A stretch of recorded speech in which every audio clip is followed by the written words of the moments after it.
यो पूर्व पश्चिम राजमार्ग एसियन हाइवेको। ओहो हजुर नमस्कार। आराम हुन्छ? यो चाहिँ डिपिआर नै चेन्ज भएर ऐतिहासिक भिरकुडी चोकको यो चौतारा जोगाउने तरिकाले कामहरू भइरहेको छ। बाटोको अवस्था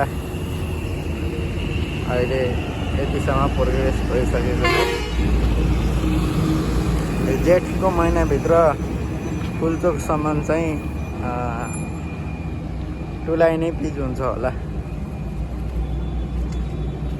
काम एकदम द्रुत गतिमा भइरहेको छ।